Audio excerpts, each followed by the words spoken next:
Hi everyone, this is Suvarov, and today we are taking a look at the Infantry heroes.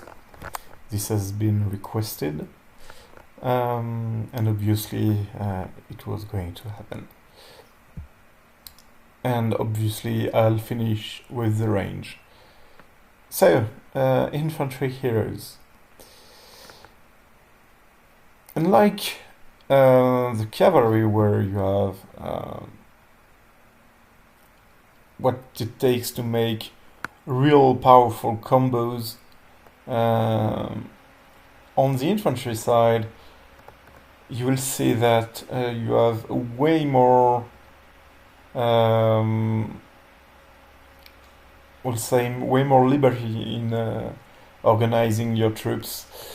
Because you don't get like super duo, which kills the game.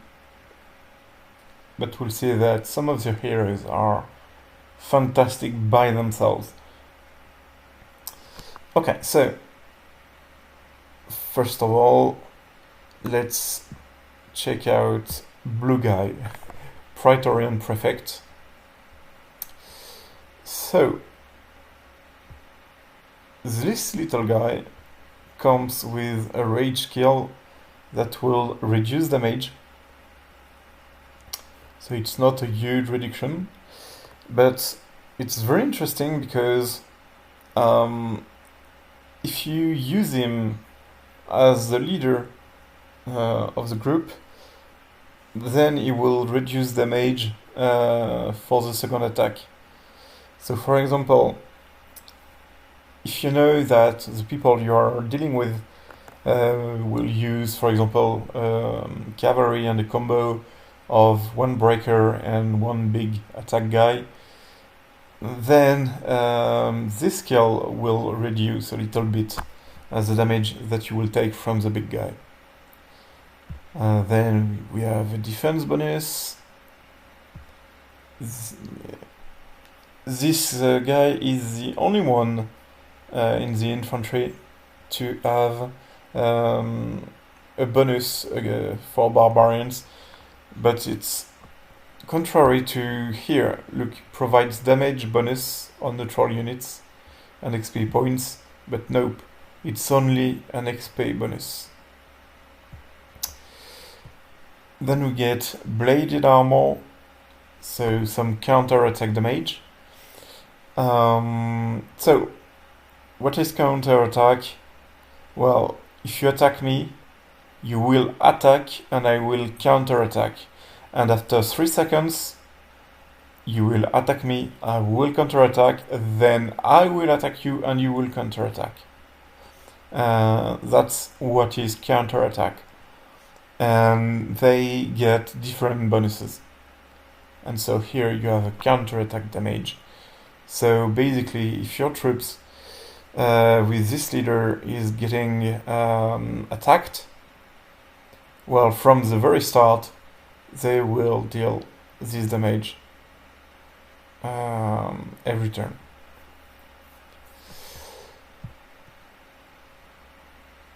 But it's on the normal damage, it's not on the skills. Then Bulwark, you get a damage reduction when dealing with cavalry. Toughness, when in the wild, you're getting an HP bonus. And Unyielding Will, you can heal your troops after casting skills. But it's a small multiplier, it's not super interesting, but basically what we have here is a hero which is a tank, basically, okay?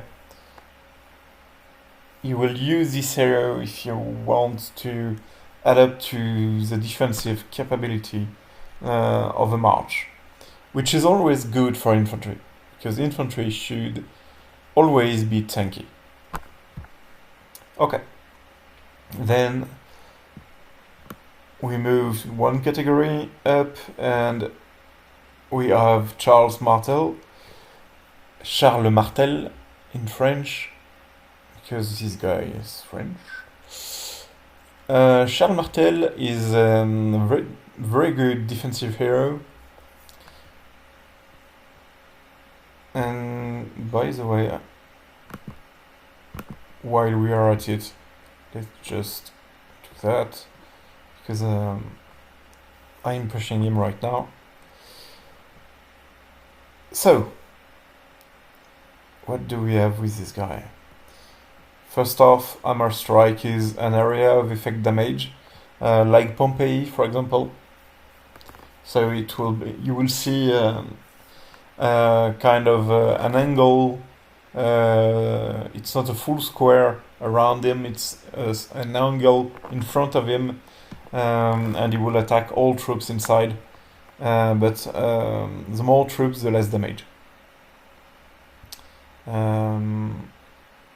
And you can see the damage is reduced by 15% per affected enemy unit. So you could deal damage on lots of troops, but then the damage each troop will receive is reduced. Great Conquest, well, damage reduction when he is commanding a garrison. This is great. This is really great, because it's all kind of damage, and it's not like for 3 seconds or anything. No, it's always. So normal damage, big attacks, everything, 15% less damage. So this is huge. But it's only when garrisoning. Ruler of Francia, Ruler of France, deals extra damage after casting skill. So it's a bleeding, it's like Hanzo and Belisarius, okay? And so after casting skill, basically it's after Hammer Strike. So you get one chance out of 2 of having 2 seconds of additional damage, with a damage which is, well, not great. Let's say really not great. A Triumphant Slash, it's an HP bonus, very good for infantry.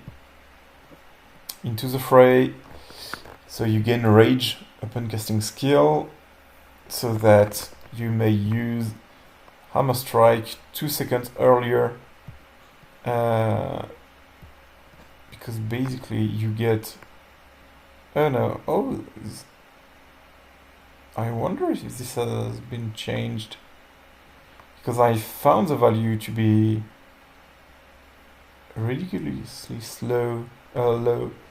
I think it used to be 200 here at a weekend. Okay. But yeah, the purpose of this skill is you get a chance to get back some rage after using that. And at 1000 rage, you unleash the attack again. Skull Bash, you get an infantry damage bonus against cavalry.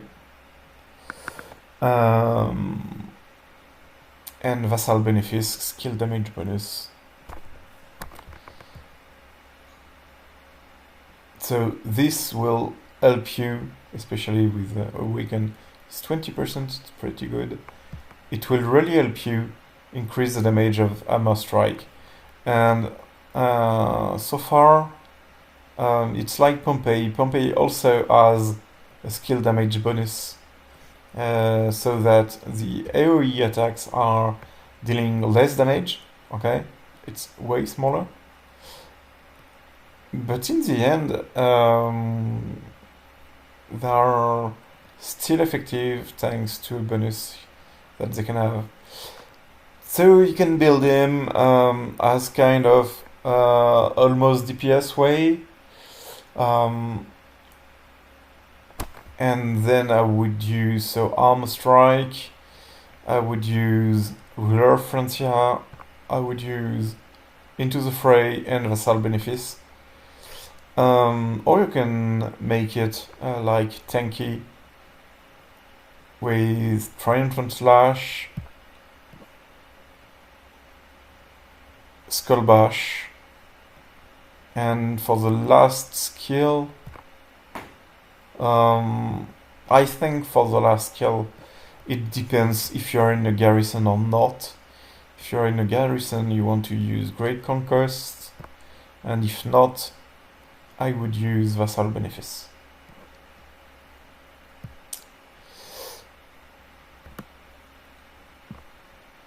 Then we have, I think the next one is, no. Where are you? Nobunaga. Nobunaga is a good DPS general. So it comes with a 1000 damage attack, single troop. This deals some damage, it's pretty effective. Then Barrier, which is infantry defense. Here an attack for the infantry when in the wild. Bushido, it's infantry damage after casting skill. So it will add some damage after you use Tenkafubu for 3 seconds. It's okay, but not incredible. Mounted archery, it provides some bonuses against cavalry. Tenma, when attacking garrison, you get some attack. And Bakufu, which gives you some damage reduction when under attack. So, basically, Tenma is against castle only. Tsubamegeishi is only against troop in the wild. So you would want to use either one of them depending on your mission. Although I still advise everyone to be careful about garrison skills. So far, I have never seen them work really, or you don't see the effect in the list of your stats. Normally, when you open your stats, after a battle, you see your, for example, your attack bonus, and if you click on the small exclamation point, you get the detail, and you will see hero skill for the bonuses that you get from the hero. And this never applied. I never got any single percent when attacking garrison with this skill. So far, I think it doesn't work. So I would be careful with this skill. Otherwise, considering that so many players are using cavalry, do not hesitate to be using those kind of skills. Okay? Always interesting. But then you have a choice to make whether to do it mixed or to do it full DPS. If you want full DPS, you want the Tsubamegeshi or the other one, you want the Bushido, and you want the mounted archery. And if you want to be tanky, then you want the barrier. You still want to be using Tsubamegeshi or the other, but I would remove Bushido and put Bakufu. So that's our friend Nobunaga.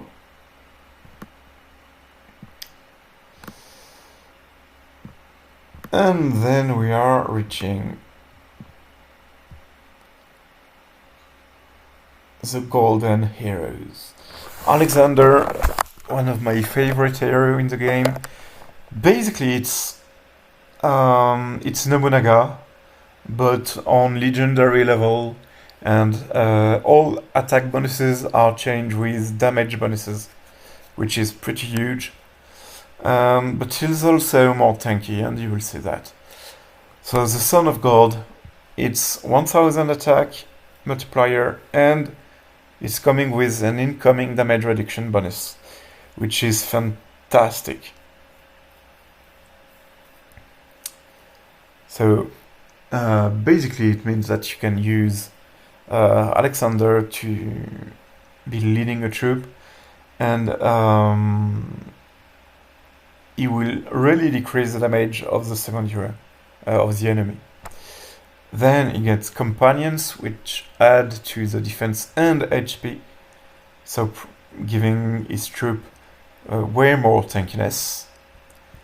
Long March, it's big damage bonus in the wild. Macedonian Phalanx, it's a chance to add some damage. Honestly, I have it more than once every 10 turns. Okay, so it does work. Okay, no problem with that.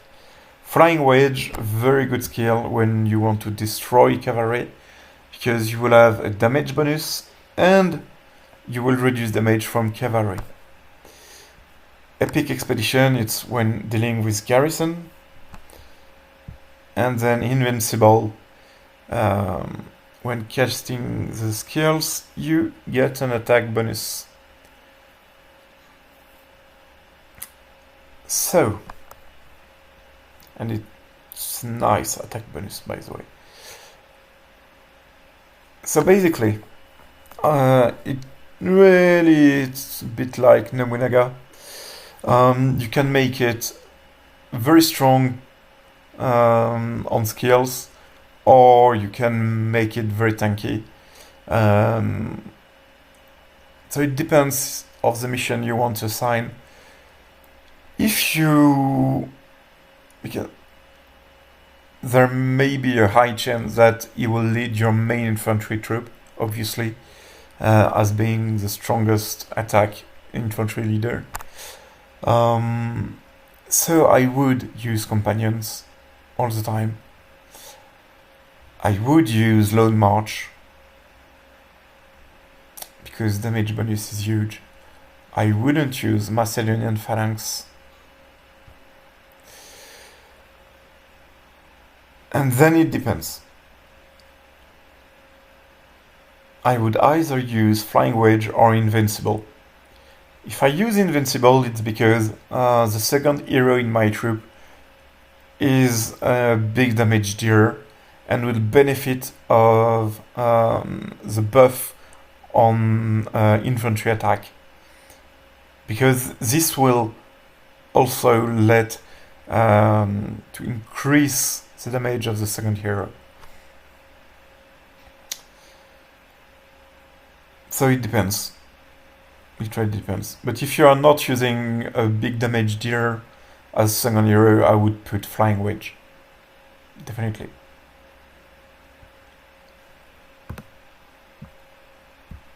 Then we have Richard. Amazing defensive hero. So let's take a look. Okay, King of Crusader. It's an attack 1000 like Alexander, but it comes with the heal. So it will heal the troop and deal damage. Here it's a base attack bonus and infantry defense. So it's pretty good. The values are not too high, sadly, for gold in here, but it's how it is. It's still 2 bonuses, so okay. Lionheart, very interesting for, especially for the infantry, because you get a movement speed which is quite rare, and so your infantry will be able to move a bit faster, and you definitely want this. And a very strong HP bonus as well. Energy boost, the counter attack, We have talked about it, you know what it is now. 30% counter-attack damage bonus. The enemy will start to feel it. Valiancy. So you get same kind of thing like Flying Wedge. So some damage against cavalry and reduction to damage from the cavalry. This is incredible, indestructible, if you are planning to use this hero to lead your army on the walls, and you should, because then your towers will deal more damage. And your garrison will be way stronger. So, yeah, it will be a very, very strong garrison commander. And chivalry. So you need this troop to be healed. But basically, every 10 seconds, because it's a cooldown, okay? So every 10 seconds, for 3 seconds, you will receive a damage reduction. So this is huge. So basically, I would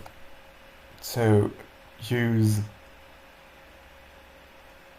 Royal Guard, Lionheart, and then Chivalry. And if I'm using it on a garrison, I would remove Lionheart and use Indestructible. And still keep Chivalry all the time. This is super important. Especially since if you do the things well, basically you'll get the Chivalry proccing exactly when you need it. So yeah. It will be interesting.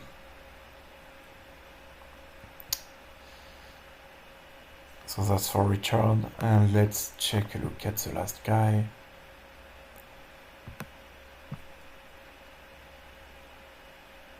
Menace.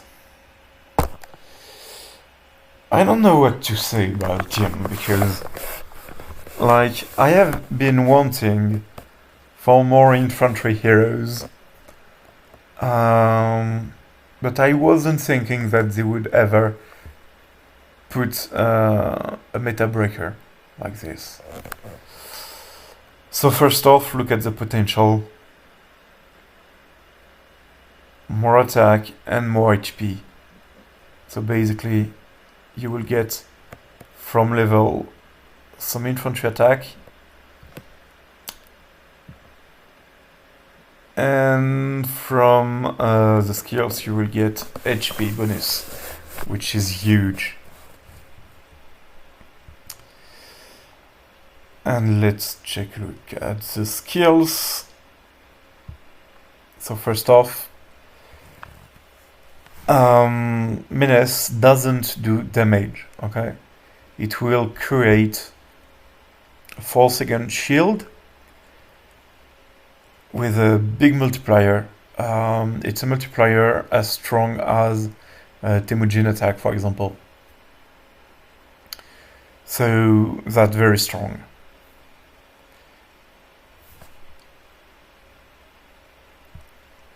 Then, if you have only infantry, then you will have more HP and you will reduce damage from cavalry. So that's interesting. Ancient Guard,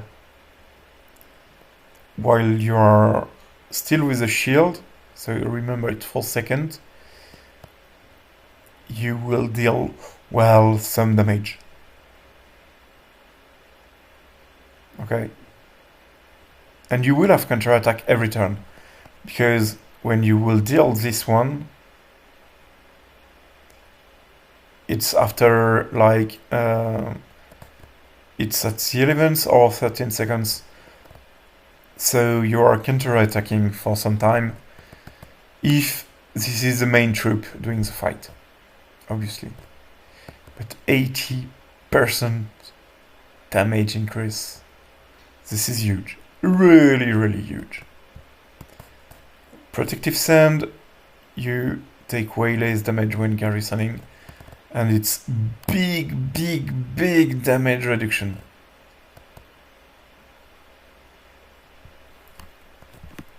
Guys, here we are in the realm of the best whale infantry heroes that you want for your rallies and for defending your temple, for example.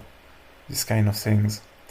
Okay, then, if the shield is breached, deals some multiplier to 3 nearby targets.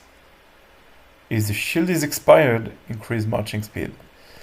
So, basically, let's say you have so much defensive things that your shield could survive the onslaught, then you get a damn marching speed for 3 seconds. So this is meh, but also very good. Basically, if, for example, you are dealing with a cavalry troop which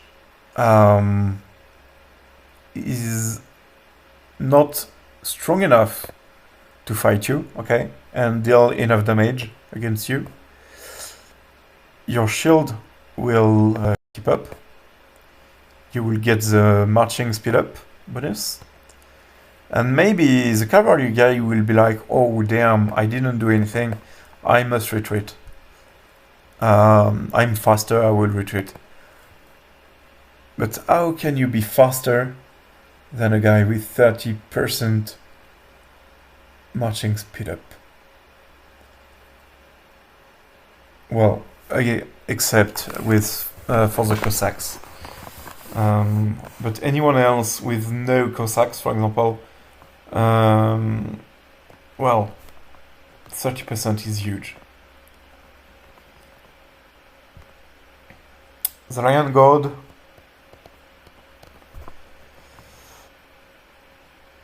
So this will give you a small chance to get a big bonus, but it's meh.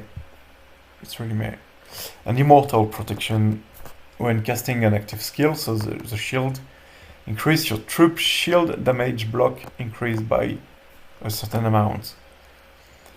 So basically, Menace is defensive hero, okay? Fully defensive hero. What you want to do is obviously to be focusing on the shield aspect of this hero. So with the main, you will use the immortal protection so that the shield is stronger.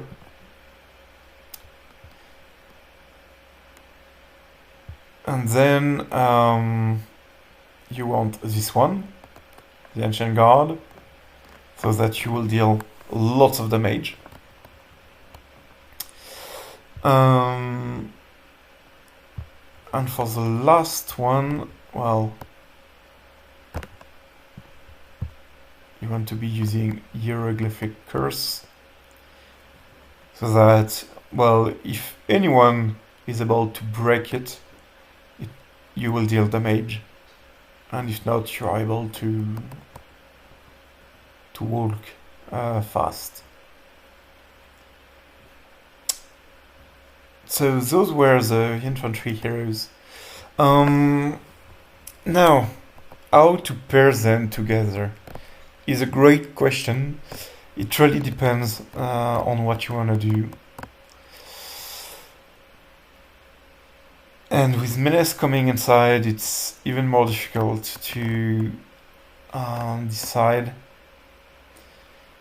But basically,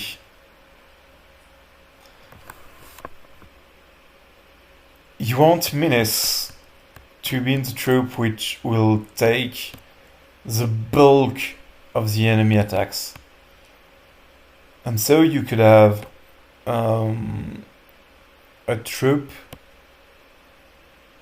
meant for defense and a troop meant for attack, for example, with that. But you could also have Menace with Alexander to make a strong enough force of infantry, which will have lots of infantry damage bonus, and with huge damage reduction things, because remember that Alexander comes with a damage reduction with his rage skill. And so this will make a very tanky troop, perfect to deal with Temujin, and even a good Temujin. And yeah, it will really protect your troop. But then the question is, the question is not even existing, because you do need to be using him as your main hero. Okay? Because you want the shield to be used first.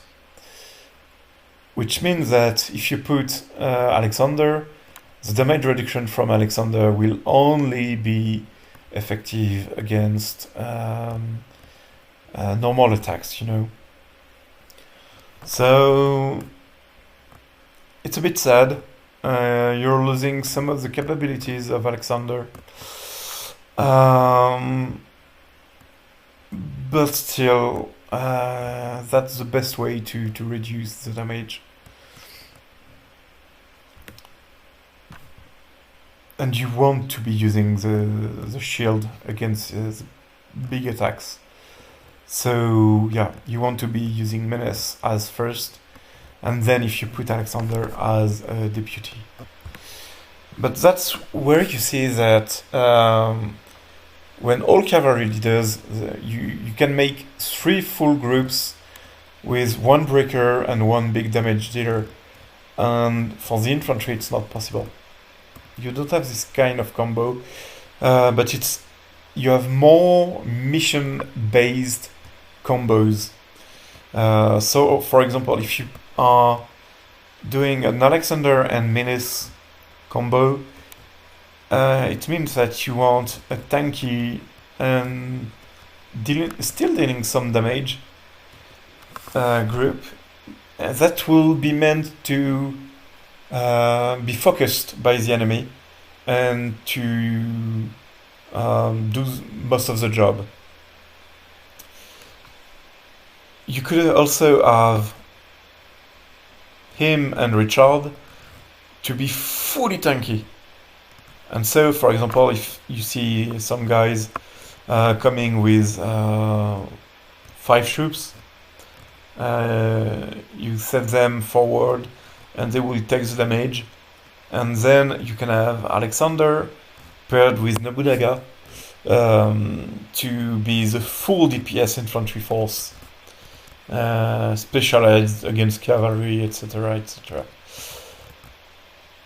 And then you can also have, for example, 1 troop with Alexander and Richard, or Alexander and Menace as your main force, and Nobunaga and Charles Martel as the second force, and basically working the same way, that is a DPS hero with a tanky hero. So yeah, many possibilities with infantry when it comes to pairing, because the heroes, they they have different missions, and then because there is no perfect combo like a big Onzo plus Temujin. There is nothing like that. So basically, it's really about what you want to do. Do you want to be fully tanky? Do you want to be leading a garrison? If you want, for example, you want to hold the temple, and it's, for example, or an altar, and you have full infantry inside, just put Menace and Richard, and you will have huge bonuses. Or your infantry commander, and you want to defend your castle, Menace and Richard, they will do the job again. So yeah, that's pretty much what I can say about infantry commanders. I hope this was interesting, and I'll see you in game. Bye bye.